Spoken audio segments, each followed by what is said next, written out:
Welcome back sa akin channel mga kaswita at magandang araw sa inyo.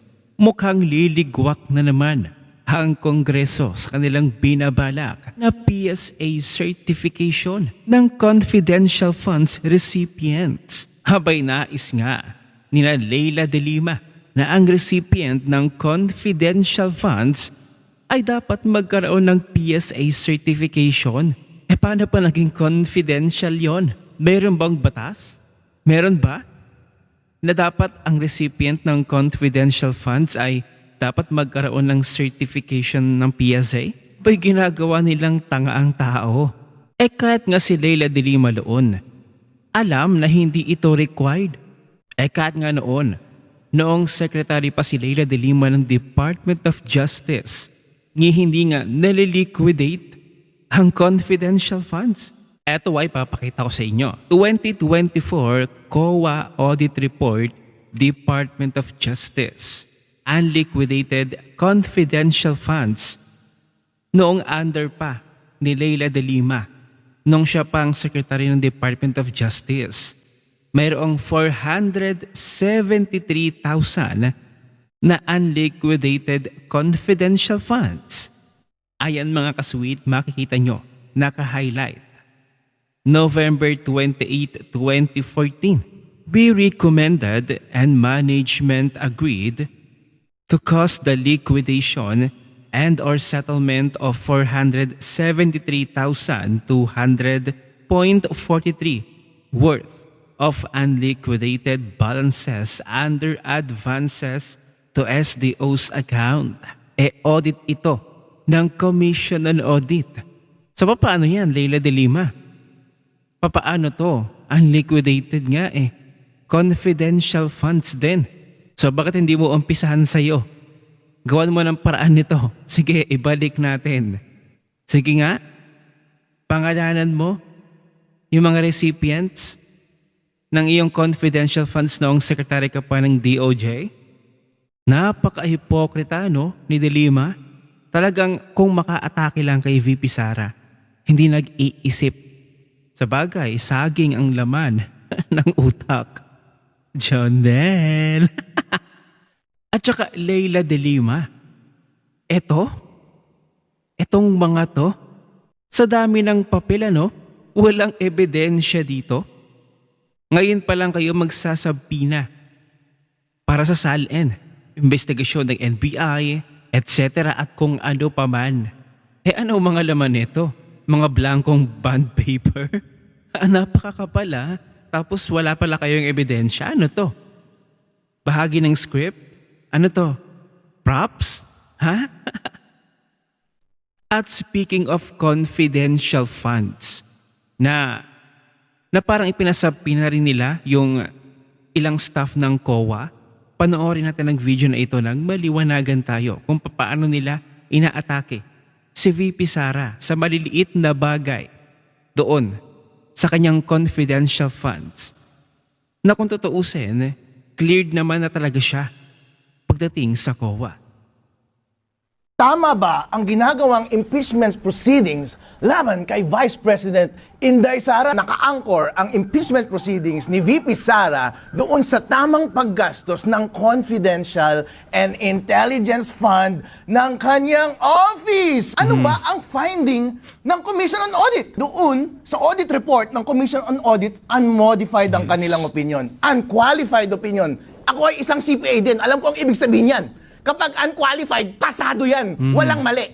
Pero, sa bawat audit report, meron talagang mga findings dyan na maliliit. Linya. At sinasabi doon, medyo kulang ka ng documentation dito ng konti. Pero di bale, pasado ka.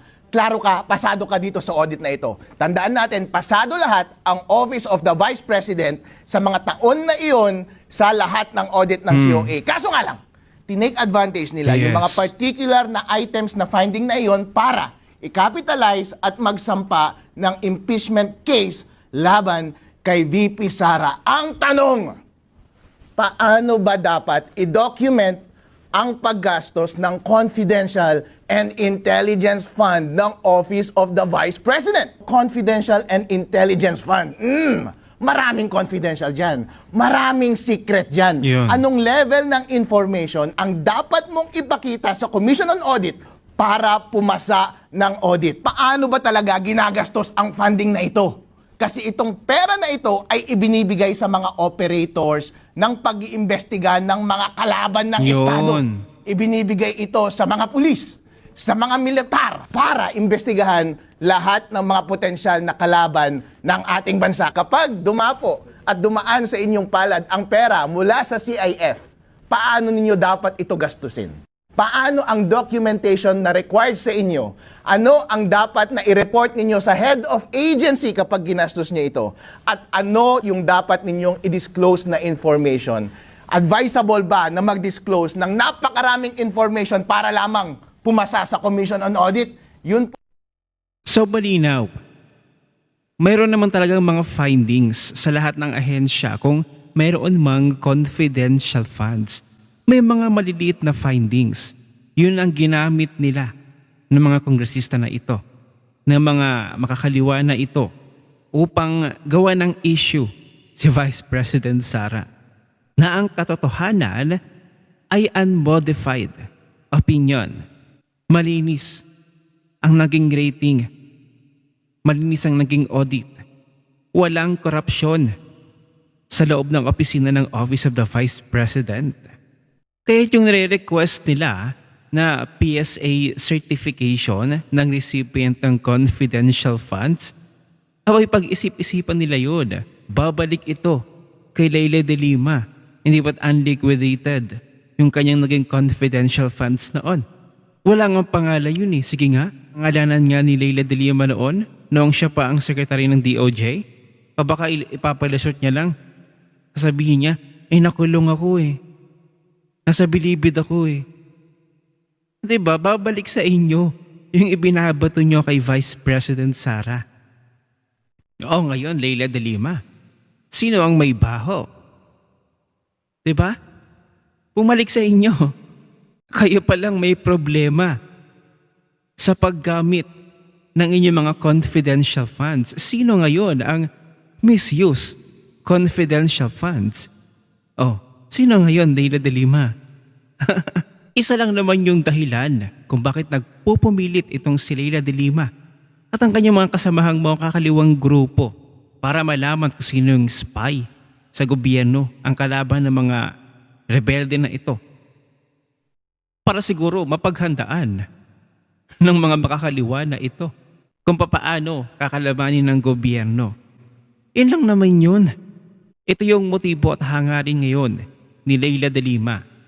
Well, alam naman nila yan ng mga kongresista na yan na hindi naman talaga nare-required ang PSA certification kung sino yung confidential funds recipient. Kaya nga confidential eh. Alam nila yan. Nagtatanga-tangahan na lang. Paano ba masasabing confidential kung may certification? Aber? Oh, diba? Bobo. Bobo itong si de Lima. So lamang mga kasweet, ano ang masasabi ninyo at ano ang inyong opinion sa ating topic ngayon? I-comment mo na yan sa comment section at magkita-kita ulit tayo.